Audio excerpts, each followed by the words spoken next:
It's 6 in the morning. I've just left my house, off to Southwell Minster, which is 13 miles away, 13 and a bit. We're walking and running and just getting myself prepped for the kind of days that I'll be committing to in the future. I'll just let everyone know how it goes. It'll be one trip there, one trip back on foot. Should be a full marathon today. See how it goes. I'm about a mile in. I won't keep updating every mile or that'll get pretty boring. Today ain't about breaking any records, it's just about setting the tone for what my body's going to be prepared for, and to kind of let everyone else get an understanding of what I can and can't do. Like, mentally in my head it's done anyway, but I understand for a lot of people saying that I'm going to do 6 back-to-back marathons it doesn't sound very feasible.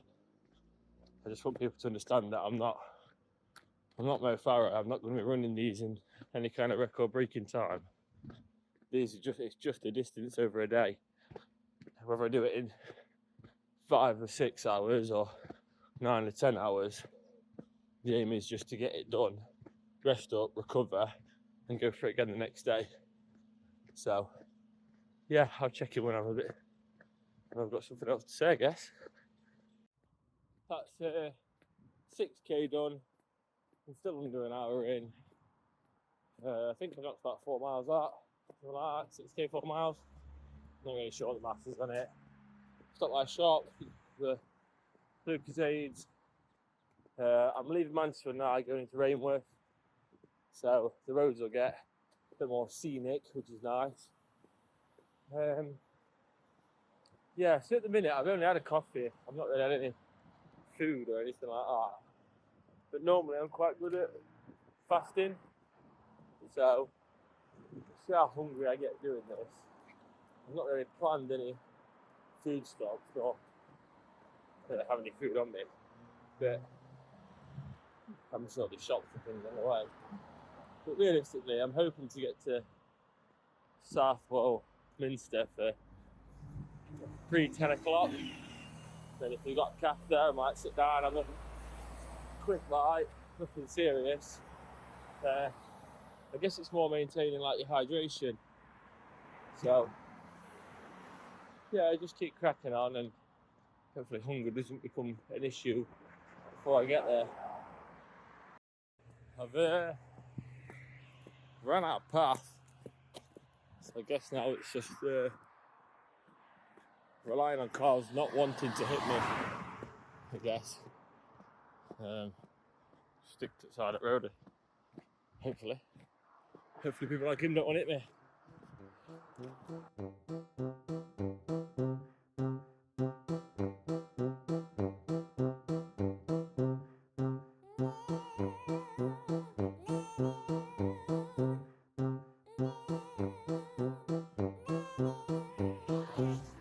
Just made it to Mansfield. I've got 4.5 miles left to go. At the minute I'm walking it, or walking, running, speed walking, whatever. About 8 minutes a kilometre. I don't know what that translates to in miles, but I've been hitting a pretty consistent 8. So yeah, I guess my next check-in will be on arrival and completion of the half marathon. Do a little bit of a talk and get back on it to get this marathon done. I'm not sure if everyone will be able to hear me in here, it's a bit loud. I'm halfway done. Just stopped off at a cafe for a bottle of water, use the toilet and get some egg on toast, fuel up for my way back. But yeah, that's half of it ticked off.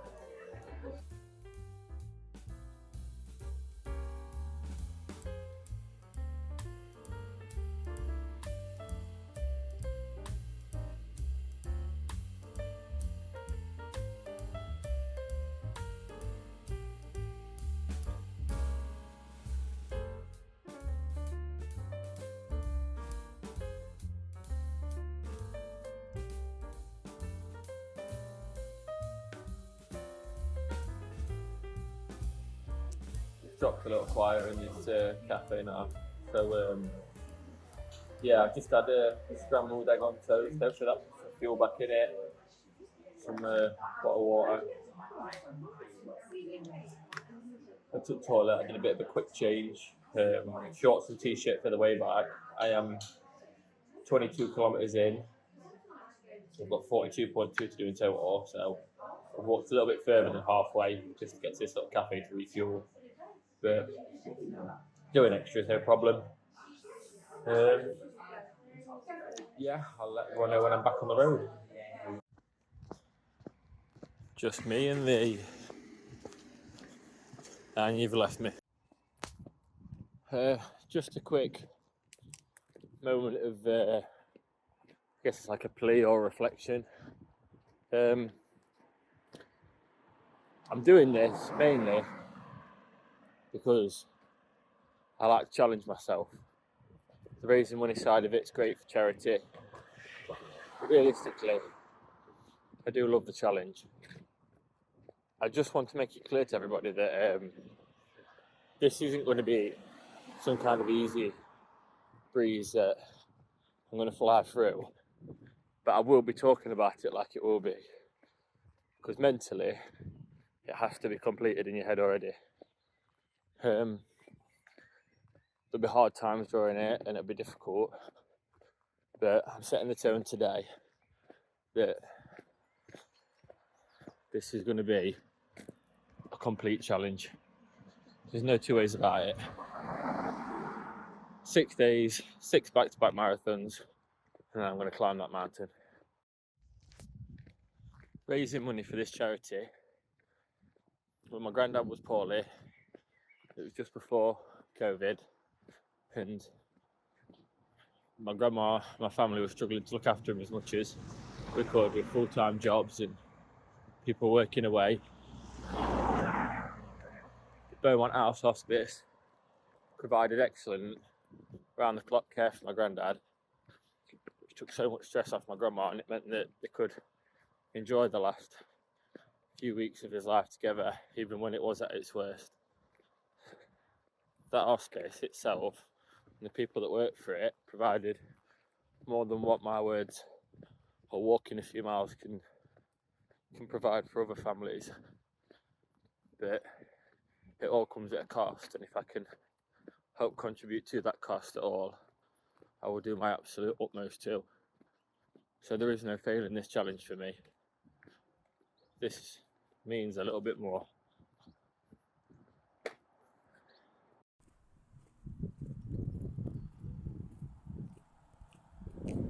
Cows. 9 kilometres to go until I'm complete. We're down to just trainers. I had to get rid of socks as I was starting to blister a little. Get quite a bit of thigh ache. I regret doing a bit of the earlier running. I just wanted to knock this out a bit faster. In hindsight, probably not a good idea because your boy's thighs are hurting. But yeah, last 9k, get that ticked off, and then I'll catch everyone at the end. Oh, so that was my first marathon completed. It was a lot harder than I thought it was going to be.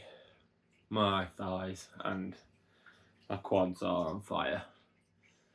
I stopped recording about 9 kilometres before the end.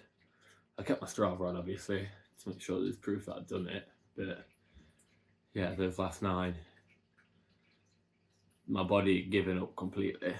Well, my legs had. My upper body was fine and my feet were fine, but my upper legs had just completely given in.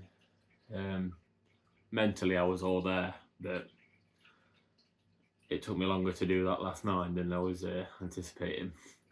But I set off at 6 and I finished for 2 o'clock, so sub 8 hours for the full thing. I stopped off and had some food. Stopped off for a lie down, face down in a shaded bush shelter. It was an eventful day.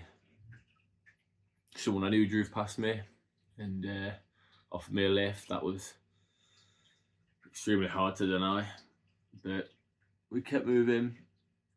And then when I hit the full marathon distance, my wife fetched me and I came home